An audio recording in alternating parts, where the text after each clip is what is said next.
dan tidak ada agama lagi sesudah agama Islam. Dasar-dasar keyakinan ini melembaga dalam pribadi kita, membentuk satu keyakinan yang mendasari kehidupan ini, sehingga tidak satu problema yang bagaimanapun kecilnya dalam kehidupan yang tidak tersentuh oleh nilai-nilai Islam. Sejak kita tidur sampai kita bangun tidur, bahkan tidur itu sendiri, dan seluruh kegiatan kehidupan yang kita laksanakan dalam 24 jam, tidak satu pun yang tidak tersentuh oleh nilai-nilai Islam. Inilah pandangan hidup muslim. Jawaban seorang muslim terhadap problema-problema kehidupan yang dihadapinya, yang di dalam menjawab problema itu ia Islam oriented, berorientasi kepada nilai-nilai Islam. Apa kata Islam tentang pekerjaan yang dihadapinya? Halal kata Islam, halalah dia katakan. Haram kata Islam, haram dia katakan. Islam oriented. Barometer dalam perbuatannya tidak lain daripada nilai-nilai Islam itu sendiri. Dan kemudian di dalam mendasari kehidupan dengan Islam, ia berkeyakinan Islam adalah satu-satunya agama yang benar. Bahasa kerennya, Islam is the single one, the true religion behind the God. Satu-satunya. Keyakinan ini kelihatannya subjektif, tapi memang inilah pokok daripada kehidupan beragama. Saudara-saudara kaum muslimin rahimakumullah, kalau itulah dasar daripada kehidupan kita sebagai muslim, apa yang menjadi landasannya? Kalau dasar hidup kita Islam, maka landasan hidup kita tidak lain adalah Al-Quran dan Sunnah Rasulullah Sallallahu Alaihi Wasallam. Dunia penuh dengan orang-orang besar, dan setiap orang-orang besar itu mempunyai ajaran-ajaran yang pernah jaya, pernah dikumandangkan, didengung-dengungkan, naik ke panggung sejarah untuk kemudian tenggelam. Satu ajaran hanya akan langgeng, satu ajaran hanya akan tahan lama apabila dia turun dari sumber yang serba maha. Kalau dia turun dari manusia, maka sifatnya hanya musim.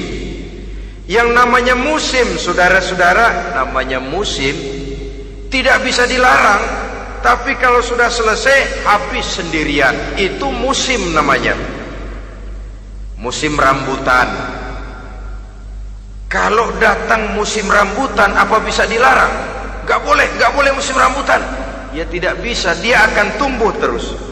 Tapi manakala musimnya habis. Begitulah nasib dari ajaran yang nisbi, relatif dan temporer apabila dia bersumber dari manusia.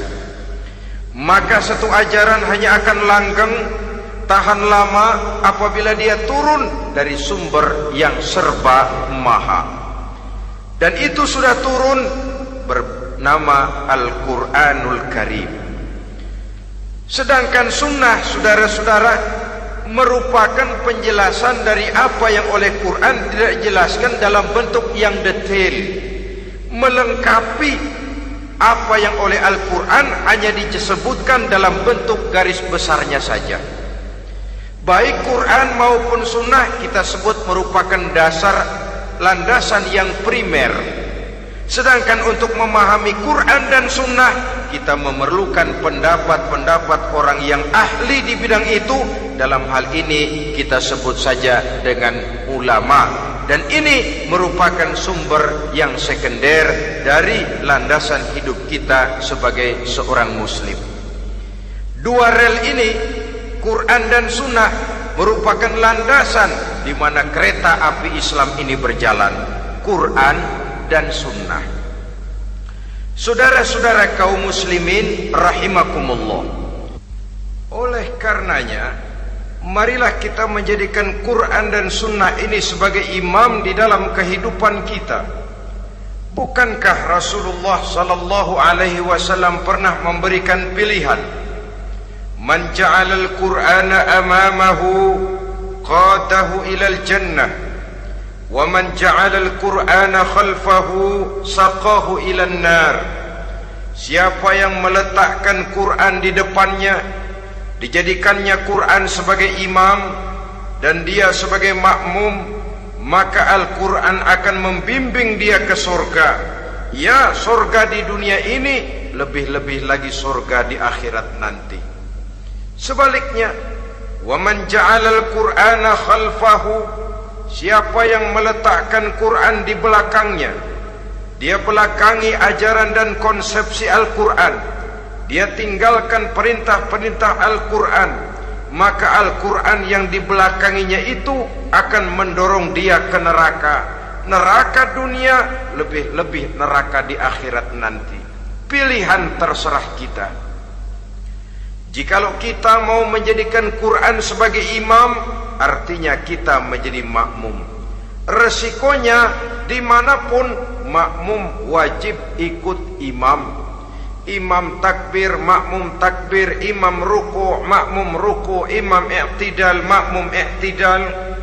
Jikalau Quran imam kita dan kita adalah makmum, maka itu berarti jikalau ke barat komando Quran, ke barat kita pergi.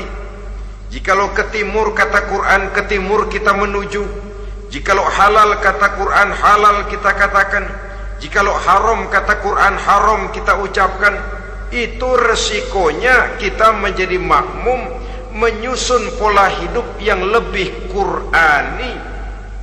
Tapi sebaliknya, ke barat komando Quran, ke timur kita pergi, ke utara kata Quran, ke selatan kita menuju. Halal kata Quran, malah kita tidak mau melaksanakannya. Haram kata Quran, kita senang bukan main. Artinya kita mau menjadi makmum, dan Quran kita jadikan sebagai makmum, kita sendiri malah mau menjadi imam. Kita paksa konsepsi Al-Quran itu supaya sesuai dengan naluri kemanusiaan kita, mengotak-atik hukum, menghalalkan yang haram, mengharamkan yang halal.